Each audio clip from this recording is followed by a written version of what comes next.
Now, I'd like to try a voice on you at home and on the audience here. Hello, darling. Can anybody tell me what show that little snatch comes from? Ed Stewart. Let me try something else. TTFN. But what did it stand for? Do you remember? How about the day war broke out? Hey, you're pretty good at this, aren't you? Finally, can I do you now, sir? Good job there are no prizes for this. You do realise, do you, that it's almost 40 years ago to the day, actually, since that phrase was to say you're dating yourself, and so am I. Thank you very much indeed. We're in fact talking about catchphrases. Difficult to define what a catchphrase is. I went to the Oxford Dictionary this morning, and it wasn't there. Catch word, yes, but not catchphrase. So perhaps the best person to find it for us is Nigel Rees, who created my very favourite radio programme, quote unquote, and who's just written a book with how many, Nigel? 500 catchphrases.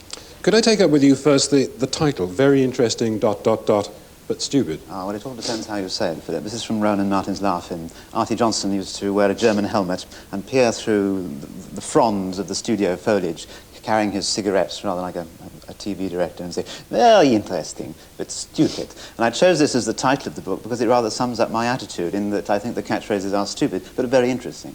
But can you actually define what it is? Because it's not the same as a cliché, is it really? No, a catchphrase is any phrase which catches on. Whoops-a-daisy, or I'm going to see a man about a dog. But this book narrows the field somewhat and concentrates on show business catchphrases, phrases you would associate with a particular entertainer or show. Why did you want to do it? Well, partly through quote-unquote, we have rounds in the quiz about catchphrases. And I started building up a file and got drawn in. I wanted to find out how the catchphrases had actually arisen and find out some that I'd never heard of.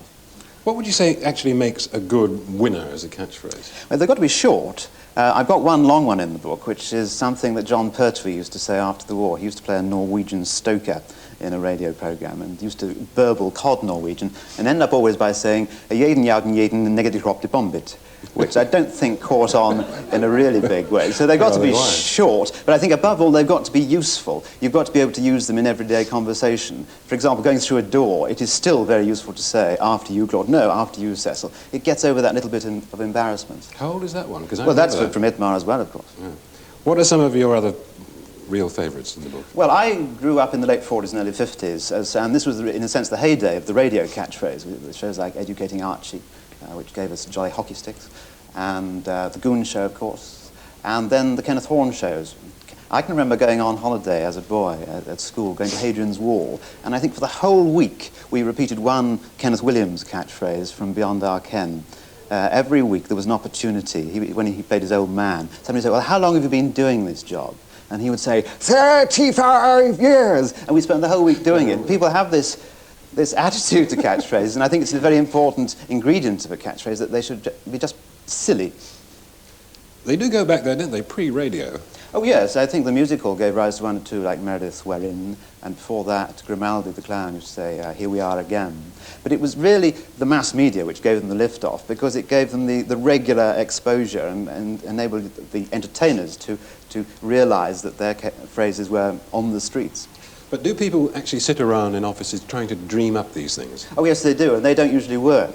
You know, a sort of scriptwriter say, we've got to get our boy a catchphrase, and they usually fail. Bob Monkhouse told me of a catchphrase which he tried desperately to get launched when he was introducing the Golden Shot. He used to say, hang on to your hollyhocks. And he used to prime the studio audience beforehand. He said it every week, and he used to go around trying to hear it, but it never caught on. But I think the best ones are spontaneous ones. Are there any other classic failures like that you think of? Classic failures. Peter Cook told me that he thought, that he and Dudley Moore thought that on Not Only But Also, when he used to say, funny, that this was a catchphrase, but nobody else recognised it as such. It did get around for a bit though, didn't it? Yes, and you also find that catchphrases get passed on from one comedian to another. Tommy Handley said, hello folks, not that that's much of a catchphrase, in the 30s, and Arthur Askey started using it. So Tommy Handley rang up Arthur and said, lay off, that's my catchphrase. And then that went into the Goon Show as, hello folks, and what about the workers? And then Eric Morecambe sometimes refers to a touch of hello folks and what about the workers. So you get it passed on. There's also the one about, it's a lovely day for ... Yes, which was a Tommy Handley one taken up by Ken Dodd. And Ken Dodd said that he'd developed that catchphrase so that you could vary it, a lovely day for doing something, because he felt that catchphrases could get terribly boring and worn out, and people would get tired of them. How does one set about, though, actually trying to compile it? Where would you start looking for these things? Well, I started asking people, particularly in radio and television, and asking the entertainers themselves, and I came across some that I'd never heard of, lovely forgotten catchphrases.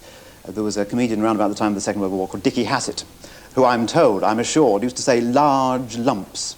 I don't know why he said large lumps. And an actor called Benetton Marini, who had a lovely catchphrase, which I'm sure, if it was around today, would be a really big one, which is, show us your rabbit.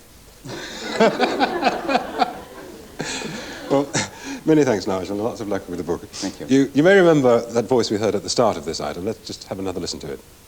Hello, darling. Well, the fact is, nobody knows who that little boy is. Indeed, he may not be little anymore. So if you can identify him, we'd like to know about it at the usual Pebble Mill address. Ed Stewart himself would like to know, actually. We leave you with one of Nigel's own catchphrases.